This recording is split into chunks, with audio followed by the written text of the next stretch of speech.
Olá, alunos de Economia e Contabilidade Rural, tudo bem? Então, na aulinha de hoje, a gente vai falar um pouco sobre o histórico da economia rural, de como é que as políticas impactaram, digamos assim, a economia até o final dos anos 90, mais ou menos. Na próxima aula, a ideia é ver depois, né? Depois dos anos 90. Vocês vão ver que tem um monte de dados e tal que a gente vai passar, não se assustem com a quantidade de slides, porque embora seja bem grande, a aula não é tão demorada assim não, ela vai ser mais curta, porque vai depender um pouco mais de vocês olharem com calma esses dados. Mas a gente vai falar um pouco sobre o contexto econômico em que as coisas aconteceram, tá bem? Então, a gente pode falar que nós tivemos no Brasil 4 fases da política agrícola, tá? Até meados dos anos 60 e 70, com a montagem do Sistema Nacional de Planificação Agropecuária, lá no início dos anos 80, onde a gente tem um desequilíbrio interno, aliás, um desequilíbrio externo e uma crise com relação à dívida, que é a chamada década perdida aqui no Brasil, não é? Depois a gente tem o fim dos anos 80 e início dos anos 90, que é uma transição para a política liberal, né? E depois disso, o período atual. Então a gente tem 4 fases da política no Brasil que também geram, né, respingam na política agrícola que aconteceu nesse mesmo período. Então, o Sistema Nacional de Planejamento, ele aconteceu então a partir de reformas administrativas nos fins dos anos 60. A gente tem alguns marcos relacionados a isso, que é o Sistema Nacional de Planejamento e Orçamento e o surgimento do Ministério do Planejamento e Coordenação Geral. Além disso, tem o Sistema Federal de Planejamento, que é de 1972. E tem a CEPLAN, que é a Secretaria do Planejamento, que vai iniciar, né, que vai ser a peça-chave da concepção tecnocrática, ou seja, é quando a gente inicia uma forma de organização, digamos assim, das políticas dentro do Brasil. Aí a gente tem o Ministério da Fazenda e no mesmo período a gente tem lá nos anos 70 a crise do petróleo e o fim do milagre econômico que até então acontecia no mundo inteiro, que é a primeira grande crise do capitalismo. No fim dessa década, que é o final dos anos 70, onde vem um monte de contradições relacionadas à própria forma como o neoliberalismo e o capitalismo funcionam. Então a gente vem lá. Pensem nisso, dos anos 50, de um sistema ditatorial para depois alguns governos e aí o golpe militar, o governo dos militares, uma conjuntura internacional que faz com que haja também uma organização dos sistemas que vem acontecendo desde os anos 50 no Brasil, onde a gente começa a trabalhar num modelo que chama um modelo burocrático, que é a organização, né, a burocracia como uma forma de organização do sistema político nacional como um todo. É o que acontece no Brasil nesse período. Isso até os anos 80, mais ou menos. Com relação ao Sistema Nacional de Planejamento Agropecuário, nesse período várias coisas acontecem, que é a Secretaria de Planejamento de Presidência da República, que tem aí um secretário que vira ministro da Agricultura, então isso surge, né? A SUPLAN, que é a Secretaria de Planejamento Agropecuário e as superintendências regionais, as comissões estaduais de planejamento também datam desse período, e aí a gente começa a ter órgãos como a Embrapa e a Embrater, né? E que vira a Embraer, que é a Embrater, que é a Sistema Nacional de Extensão Rural. Então, assim, todos esses órgãos, eles acontecem no Brasil depois que se inicia esse período burocrático, digamos assim, e se estrutura a política brasileira. Dificuldades, algumas dificuldades relacionadas a algumas secretarias que nunca funcionaram plenamente, articulações dentro das próprias secretarias que acabam não funcionando, uma hierarquia que não é obedecida, digamos assim, e a subordinação ao Ministério da Fazenda. Então, assim, por mais que tivessem construído um sistema, né, para auxiliar, digamos assim, o planejamento agropecuário, há uma dificuldade muito grande do governo federal de fazer com que esse sistema funcione na prática, né, com que ele gere resultados. Bom, aí a gente tem lá a segunda crise do petróleo, alta dos juros internacional, crise de liquidez, tudo isso acontecendo lá nos anos 70, final dos anos 70. E aí a gente começa a ver muita vulnerabilidade, desequilíbrio e alguns planos que acabam indo por água abaixo. Isso vai acontecendo até os meados dos anos 80. Os anos 80 como um todo, vocês não devem lembrar disso porque vocês são muito jovens, mas a gente passa então do período para o que chama de período do burocrático para o período gerencial com relação à política no Brasil. A gente chama de década perdida. A inflação foi galopante, ela disparou, né, até o ponto que precisou haver uma reforma no sistema monetário, que foi a do Plano Real lá no governo do Fernando Henrique Cardoso, mas no governo do Fernando Henrique não, antes dele ainda, mas que houve toda uma movimentação, digamos assim, com relação ao Brasil nesse período, né? O Brasil lá aparentemente afundando, né? Com relação à questão de altas de juros, crise de liquidez e um monte de problemas que aconteciam neste período. Na década de 70, a gente tem a intervenção planejada, né? Esse modelo de intervenção, de regulação de fluxos e transformações estruturais. Há alguns efeitos contraditórios nas políticas e no papel da política setorial. Tem políticas e preços favoráveis à indústria, a processados e a insumos, mas ele vai penalizar a pecuária. Depois a gente já vai ver ali nos valores, porque vai mostrar um apanhado de um grande período. A política cambial de sobrevalorização e comercial de produção à indústria também penaliza a agricultura, e a política fiscal e monetária restringe políticas de agricultura. Aí a gente tem aí um modelo de intervenção setorial, onde o Estado, que constitui políticas econômicas de mudança estrutural e de regulação de fluxos, não é? E aí vai trabalhar aí questões que vão refletir na agricultura, como crédito agrícola, preço mínimo para os produtos, né? Intervenção com relação a como se dá a comercialização, seguros, comércio exterior, que começa a ser controlado, balança comercial, o abastecimento, algumas medidas administrativas, políticas, então, com a relação às taxas, né, IBC, enfim, a tributação também, que é organizada, e aí a gente tem lá outras mudanças estruturais, como a criação do INCRA e a reforma agrária, tecnologias como a Embrapa ou a Embrater, programas como Proálcool, Provárzeas, PDR de irrigação e outros programas de produtos também acabam acontecendo e geram, claro, reflexos todos dentro da agricultura. É um período, né, que como um todo modifica bastante a forma como a agricultura é vista. Então, as políticas agrícolas para compensar então a agricultura. A gente vai ter o crédito rural subsidiado e garantido, né?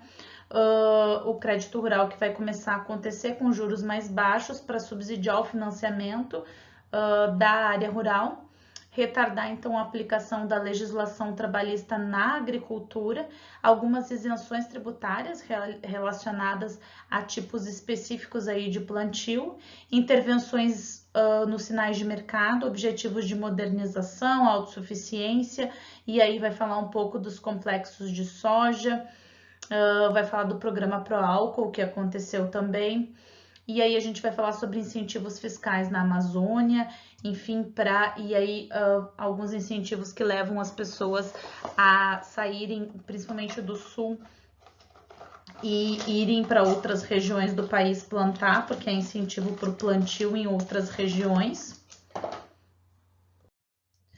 Então, a gente tem outros incrementos da intervenção planejada, o crédito rural, que tem como fontes o próprio Tesouro Nacional, o Banco do Brasil, que vai auxiliar nesse sentido e vai movimentar a conta.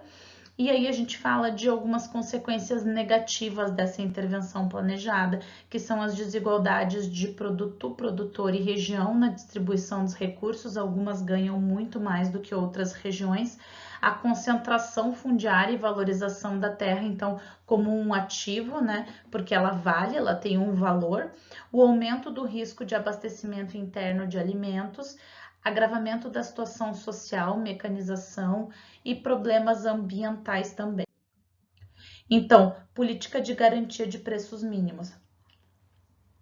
O IGF vai ser, então, a linha de crédito para comercialização dos produtos, vai se criar os preços mínimos, mas eles são baixos, há uma insuficiente infraestrutura de armazenamento, e esse é um problema contínuo, não é da área agrícola, ele continua. As condições de crédito rural já suficientes para reduzir riscos e garantir rentabilidade. Tem outros instrumentos. Com relação à pesquisa agropecuária, a gente tem a Embrapa, que acaba trabalhando, vocês devem conhecer, né, dentro das regiões, e ela vai funcionar muito bem.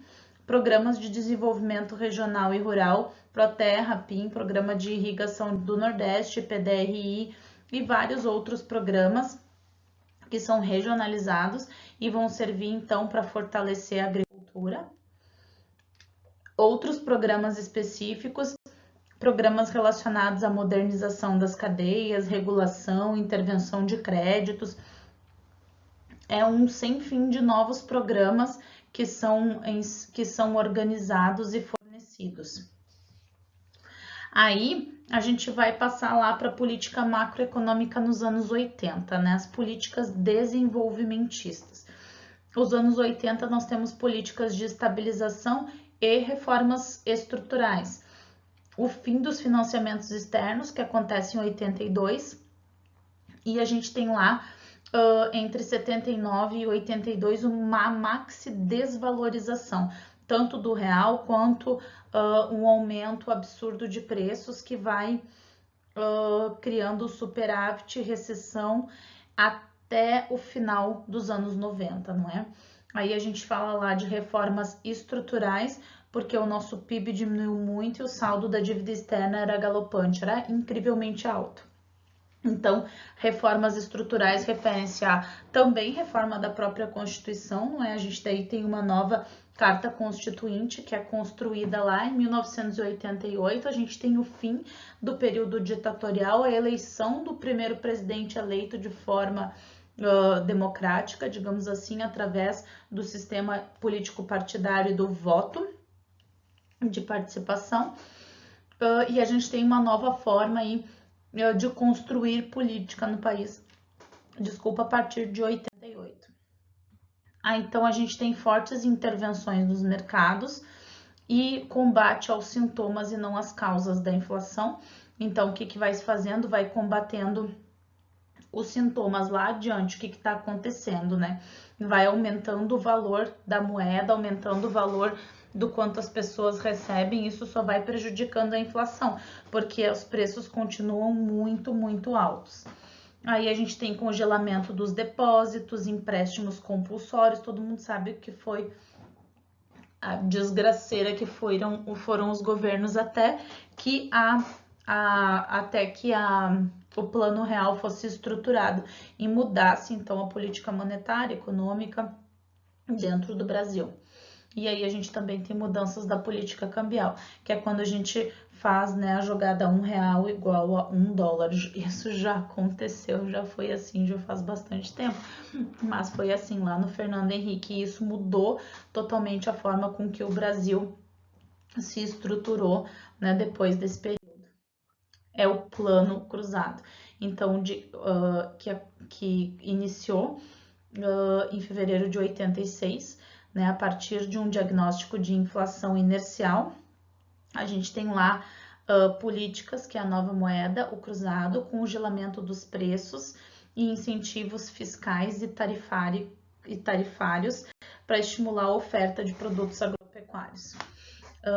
A expansão econômica com congelamento dos preços são causas desse insustentabilidade do plano, e as restrições às exportações e à importação de alimentos que vinham para cá, também fizeram com que o plano deteriorasse, digamos assim. Aí a gente teve um outro plano, que é o Cruzado 2, que foi em novembro de 86, com tarifas públicas, só que houve choque tributário, não elevação dos preços, trocou-se de moeda, não é? E isso não acalmou o mercado. A gente continuou com a crise econômica, continuou afundando e a gente continuou com a moeda perdendo seu valor.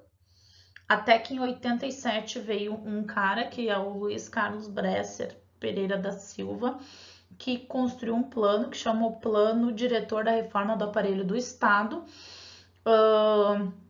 é chamado Plano Bresser. Ele foi assinado, ratificado, divulgado em 1994. Em 87 ele começou os estudos do plano.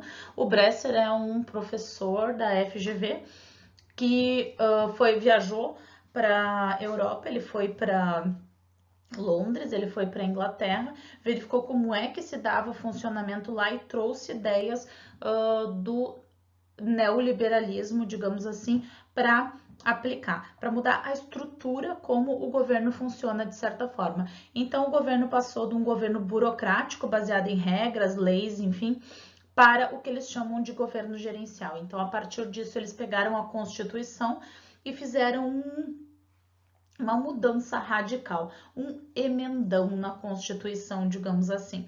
Então, mudou a forma com que o governo vê, digamos assim, a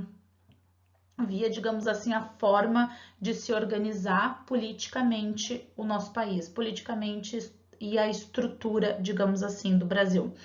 Eu não vou entrar em juízo de valor com relação ao plano e vou tentar me limitar a explicar ele, mas se vocês escreverem lá na internet, eu até vou colar, e vou anotar para colar para vocês o PDRE, porque ele é bem interessante, o Plano Diretor da Reforma do Aparelho do Estado.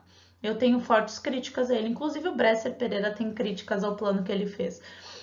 Mas hoje em dia os reflexos desse plano são vistos ainda. Todos os planos de privatização, publicização e tudo o que aconteceu no país foi a partir da construção desse plano. Esse plano que é alinhado ideologicamente, digamos assim, com as políticas neoliberais dos anos 80 e o próprio consenso de Washington, que aconteceu nos anos 80 também, que tenta fazer com que países da América do Sul, né, da América Latina, tivessem políticas para, em tese, se estabilizar. Mas a ideia, enfim, do plano é desregulamentar, deixar o mercado desregulamentado no sentido de o laissez-faire, né? Trazer a ideia do mercado se autorregular, seria mais ou menos isso. Se funcionou ou não funcionou, fica aí o julgamento de valor para vocês. Na minha opinião, não, né? Eu acho que o reflexo disso são os dias de hoje, a crise brutal em que vivemos dentro do país e o estado aí de cataclisma social existente. Então, a continuação desse plano que se deu depois nos governos adiante, e já adianto que todos os governos, inclusive os esquerdistas dos anos 2000, também deram continuidade a esse plano de uma forma mais suave, mas deram de uma forma suave o suficiente para que outras intervenções depois continuassem sendo efetuadas por outros governos. Então, eles continuaram acontecendo, não é? Então, a gente teve lá como resultado desse período uma desaceleração da econômica, uma inflação e depois de novo exportações e superávit. Até que em 89 a gente teve o plano verão, né, que com alta da inflação, a primeira eleição direta para presidente, congelamento de preços, desvalorização cambial, e a gente teve isso como resultado disso uma inflação acabou voltando em poucos meses. Até que em 90 a gente tem o plano Collor. Quando a gente teve o plano Collor, a inflação já estava 3.000% ao ano. Era um absurdo, do tipo, o dinheiro desvalorizava de um dia para o outro. Hoje, o que custava R$5, amanhã custava 50 e você vivia um caos de preços, né, constantemente. Então, esse plano se deu em dois pilares, que foram atacar os problemas estruturais e controlar essa hiperinflação devido à massa de liquidez, impedir administrativamente o movimento da riqueza, congelou as poupanças. Então, abertura comercial da economia, desregulamentação e privatização, reformas administrativas, política cambial e um reordenamento fiscal. Os resultados foram inflação por curto período, retomada da inflação, alguma recessão, desemprego, falências, o confisco, o famoso confisco da poupança das pessoas, e alterou o comportamento típico de uma economia fechada, com fim de subsídios e redução do protecionismo. Lá na política agrícola da década de 70, na fase do plano pré-cruzado, a gente vai ter então essa deteriorização das condições macroeconômicas, reversão dessa conjuntura favorável dos mercados agrícolas, problemas de abastecimento interno, cai o volume do crédito rural e a produção de grãos fica estagnada. Aí a gente tem aqui custeio, investimento e comercialização, né? Para a gente dar uma olhada em como é que isso foi seguindo desde 1995 até os anos 2000, não é? Com relação à evolução do crédito rural, de onde se dá o custeio, o investimento e a comercialização dos produtos. A gente tem lá então a nova república e o plano cruzado com resgate das dívidas social, política e econômica, onde a gente reativa instrumentos para aumentar exportações e a oferta interna, evitar pressão inflacionária, responder ao aumento do poder aquisitivo, do emprego e dos programas sociais. Aí no 85 e 86 a gente tem outros planos, né? Para melhorar então os preços mínimos para pequenos, médios e grandes produtores. A gente começa a ter um plano verde, que é para ordenar a política de créditos, preços, estoques, para corrigir descompassos relacionados à condição de financiamento e infraestrutura. A gente tem o fim da conta movimento em 86. A proposta da política então foi consistente com um cenário de estabilidade que não aconteceu de verdade. E a gente evidenciou então a força da política agrícola para a produção nesse período, ou quanto ela influencia. Depois disso, a gente tem a fase liberal, que acontece a partir de 88, onde a gente tem condicionantes políticos, como uma nova constituinte, a extensão do mandato presidencial, 4 anos, e aí a gente tem lá pressões econômicas e institucionais, porque a gente tem lá a Constituição, a nova Constituição e a transferência de recursos e de responsabilidades entre União, Estados e municípios. Então a gente dissipa, de certa forma, né, o poder dentro do país e a gente coloca obrigações para que outros entes também participem. Tem a ampla anistia em 87, a paralisação da reforma agrária, a liberalização e desregulamentação de mercados, a gente começa a criar os preços ou intervenção deles, e aí a gente vai trabalhar questões como remoção de restrição à exportação e importação de produtos básicos, e aí vem lá o governo Collor com diminuição das taxas de importação de insumos, a gente começa a trabalhar questões como o Mercosul, que ninguém mais fala disso, não é? Porque ele já caiu é um termo que caiu em desuso quase praticamente, embora ainda exista, porque a forma com que se organizou depois disso mudou completamente. Aí a gente tem tarifas aduaneiras também que começam a acontecer dentro do Brasil. Fechamento de agências como a Embrater e a Planalsucar. A gente tem lá um choque de liquidez em março de 90 após a colheita, cai a produção em 91, o estoque regulador e o estoque estratégico de consumo também caem, a instituição dos programas relacionados à substituição de preço de intervenção também sofrem mudanças complicadas nesse período, a expansão da importação devido à insuficiência também de produtos, então a gente tem uma queda na safra, insuficiência de produção e a expansão da importação por causa disso. E aí o plano cruzado, então, que vem com recursos da extinta conta de movimentos transferidas para o Fundo de Desenvolvimento Rural, essa nova Constituição que vai tentar ter uma política agrícola dentro dela, né, que vai incorporar então o orçamento geral agrícola, orçamento geral da União, e vai impactar sobre as políticas agrícolas, né? Então há uma nova vontade, uma nova modificação do governo, uma nova movimentação do governo para mudar, para gerar mudanças no crédito nos anos 80. Efeitos disso tudo, dessas mudanças. Penalizou produtores com maior grau de endividamento e menor liquidez, produtores familiares, concentração de rendas e áreas de fronteira agrícola. Então a gente tem aí um êxodo rural e a gente começa a ter graves problemas relacionados à fixação no campo, as pessoas não têm condições de ficar, então elas perdem as suas terras.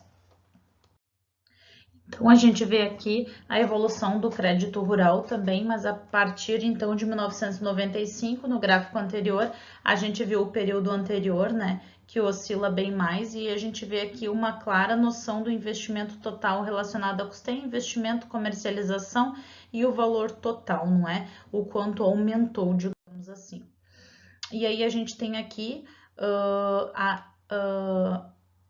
um outro gráfico que vai falar do crédito PIB agrícola e também do apoio à produção. Então a gente tem aqui o percentual aqui de crédito ou PIB agrícola a partir dos anos, ó, desde 69 até 2005, e aqui o percentual de produção apoiada ou produção total.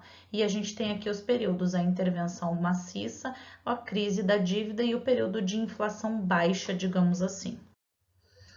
E as fontes de crédito aqui, né? A gente tem recursos do Tesouro, ó, de 85, que vai diminuindo, recursos obrigatórios, poupanças, recursos livres, fundos constitucionais e outras fontes. Aqui nesse gráfico vai mostrando, né, como é que migrou os recursos e como ficou diferente, digamos assim, com relação ao que tínhamos no início, não é?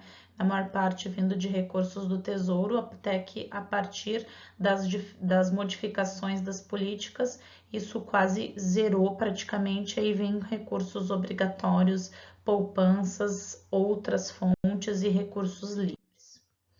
E aí a gente tem aqui, com relação também aos anos, isso até 88, as relações de crédito rural com relação às condições e a taxa, tanto de custeio, investimento ou comercialização. E a gente tem o valor das taxas para pequenos, médios e grandes investidores, né?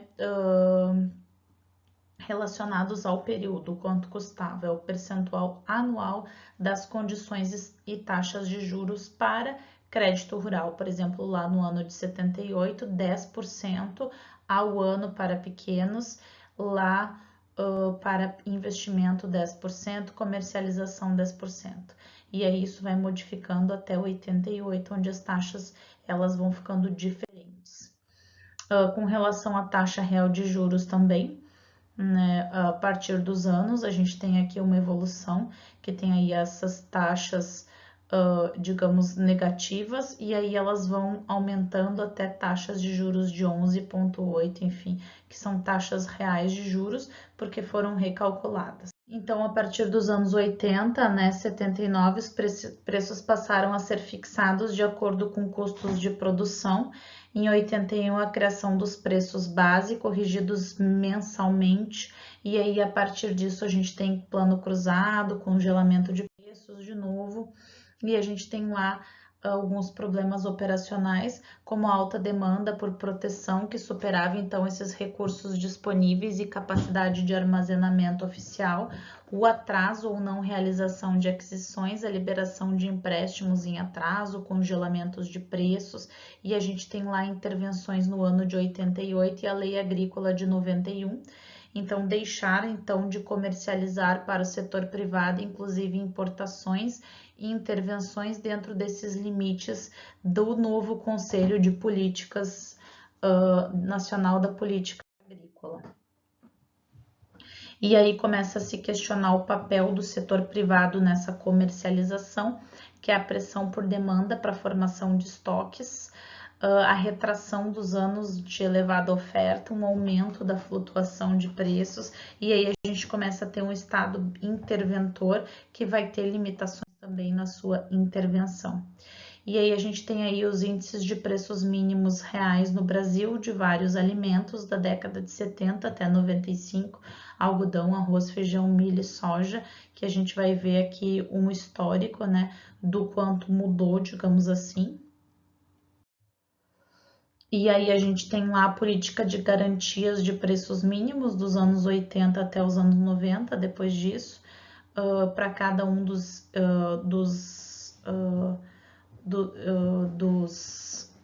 regiões do Brasil, Norte, Nordeste, Sul e Sudeste, Centro-Oeste. E aí vai ter então essa política de preços mínimos aqui, de novo falando do arroz, do feijão, do milho, da soja, né? E aqui vai mostrar no gráfico o tamanho dessa instabilidade, digamos assim, da política de preços mínimos dos anos 70 até 98, ali 99, que desce bastante o valor da saca. E aqui também mostra feijão e soja, por exemplo. E sobre o estoque de produtos, mesma coisa, não é? A gente vai mostrando aí os estoques de produtos selecionados em percentual de quantidade produzida, isso de 75 até 96, que vai dar essa ideia dos problemas que aconteceram nesse período. Então, lá o crédito rural nos anos 90, a gente tem o esgotamento das três principais fontes, tanto o tesouro quanto exigibilidades e emissão monetária, a incompatibilidade entre a taxa de captação e a taxa de crédito rural, com aportes do Tesouro para essa equalização dessa taxa básica de mercado, empréstimos voluntários dos bancos privados e um aumento das exigibilidades para que o crédito rural acontecesse de verdade. As principais fontes, então, no fim dos anos 90, vão ser esses depósitos compulsórios à vista, a prazo, e a gente vai ter problemas relacionados ao crédito que é concentrado para produtos como algodão, café, cana, soja, arroz e produtores que acabam tendo uma menor participação, né, no geral, e que são os maiores beneficiados. A gente tem a perda da credibilidade, a falta de recursos e o não pagamento dos produtores, quando não há ajuste seletivo, né, com relação aos cultivos destes. Tem toda uma falência do Proagro, que é um instrumento para garantir então a cobertura de obrigações financeiras, que tinha adesão voluntária e paga, acúmulos de déficits ou caixa ou causas, que são os prêmios incompatíveis com os riscos, assim como atrasos, não pagamentos de indenizações que vão agravar essa situação financeira dos produtores. E a gente tem um novo Proagro lá em 91, que amplia a cobertura, que tem prêmios diferenciados, mais controle realista operacional, restringe mais a participação do Tesouro e aí como resultado ele tem um controle mais fino, né, desse desmanche do setor público, uma alta da exposição a sinistros, e aí a gente tem lá questões que aconteceram nos anos 90, como perdas climáticas, perdas financeiras e a impossibilidade de fazer o pagamento e cumprir por conta da falta de recursos orçamentários. A gente tem um agravamento da inadimplência desse programa em 95, e aí a gente tem um monte de agricultores que perdem, né, as suas propriedades. O contexto geral dos anos 90 são passivos gigantescos, sem impacto efetivo nessas determinações de desempenho, políticas que não estão adaptadas ao novo contexto institucional. Então, a gente tem restrição orçamentária e monetária, que são imposições da nova Constituição de 88. A economia está aberta, então os produtos entram no Brasil também. $1 igual a R$1 facilita com que os produtos entrem no valor que é compatível, é interessante das pessoas consumirem, e aí isso prejudica a venda dos produtos fabricados aqui. Né, o boom dos 1,99 dos produtos chineses é quando as fábricas de calçado vão à falência, quando muitas fábricas de produtos feitos aqui acabam passando por incríveis dificuldades. Os produtores também ficam inadimplentes A gente tem, então, novos instrumentos de política agrícola nesse período, a cédula do produtor rural, que é um compromisso de entrega futura junto a um comprador, uma agroindústria, tem o aval do Banco do Brasil para fazer, o título avalizado, que pode ser vendido em leilões. O produtor ele vai começar a receber pelo preço futuro descontado da comissão do avalista e de deságio. A gente tem aí um custo financeiro elevado para a produção, então o custo da produção aumenta um monte por conta dessas questões contábeis e econômicas. A perda dos preços da produção ela é bem grande nesse período. Tem aí contratos diferenciados de opção de vendas e esses contratos têm especificações específicas, tem considerações específicas relacionadas a esse período, né, na tentativa de salvar aí o agro de afundar com relação a um período que passou bem complicado. E a gente tem aí nesses contratos algumas considerações, como o fato de que permite então uma melhor administração da formação e manutenção de estoques públicos, da contratação, vencimento, praças e armazéns, e vai sustentar o preço sem manutenção de grandes estoques pelos governos. Então a gente vai ter aí os contratos, né, como é que eles funcionaram, quantos foram, como é que eram os vencimentos, quando os contratos foram vendidos, quando houve o fechamento, o exercício, o valor dos prêmios, com relação às vendas dos produtos, arroz, milho, trigo e algodão.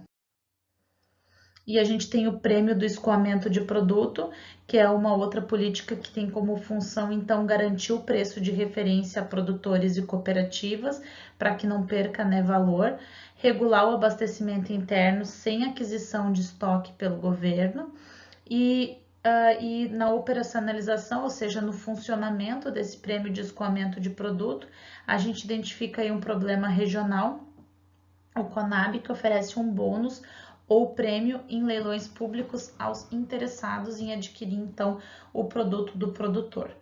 E antes da realização do pregão, o interessado vai procurar, então, no mercado produtores ou cooperativas que vão se dispunhar a realizar os produtos com base nesse valor de referência. O comprador ele vai depositar o valor de referência no banco que repassa ao produtor.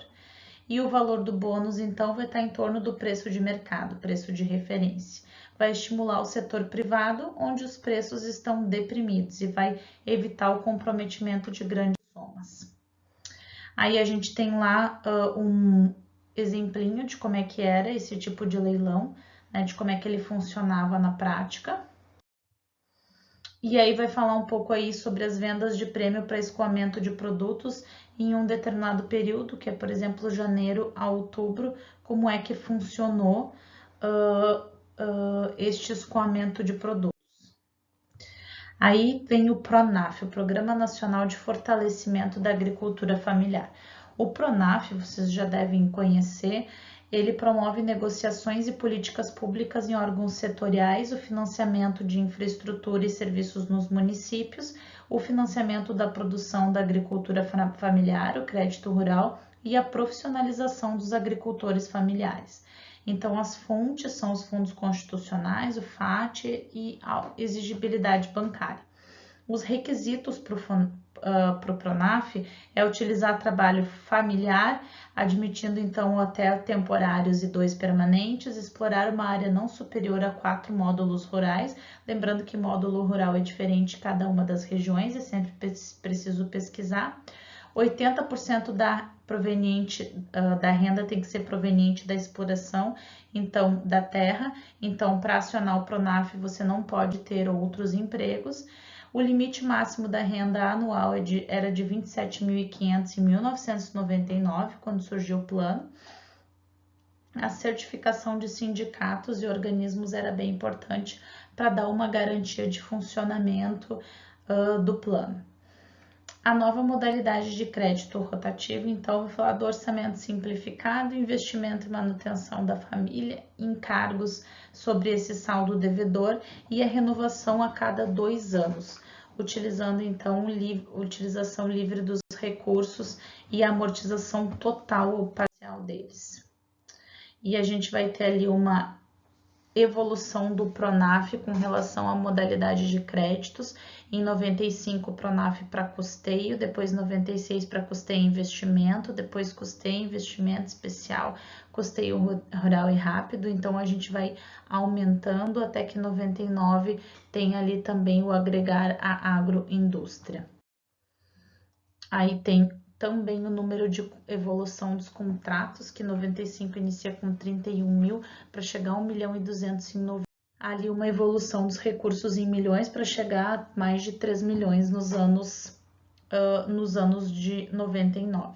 Bom, isso tudo para dizer ou para mostrar uma evolução das políticas até mais ou menos os anos 2000, não é? Como as políticas elas mudaram de acordo com os períodos e com as formas com que se organizou politicamente o Estado. Eu vou postar para vocês sobre o plano diretor da reforma do aparelho do Estado e vou postar um artigo, alguma coisa que explique um pouquinho melhor para vocês como é que se deu essa evolução da política, tá bem? Eu sei que parece um monte de apanhados de índices e tal, vejam com bastante calma, mas é só para mostrar para vocês como as políticas agrícolas elas mudaram ao longo do tempo, né? E aí tem dados ali bem interessantes que explicam bem essas mudanças e o quanto elas impactaram, não é, com relação à produção até os anos 2000. Aí, na próxima aula, a gente vai falar um pouco depois disso, o que aconteceu. E eu coloquei também uns slides aqui que eu busquei, que já estão prontos, mas que vão dar uma explicadinha no período pós também, tá bem? Beijos para vocês, estudem, leiam todo o material e qualquer coisa tirem dúvidas comigo. Beijos, tchau, tchau.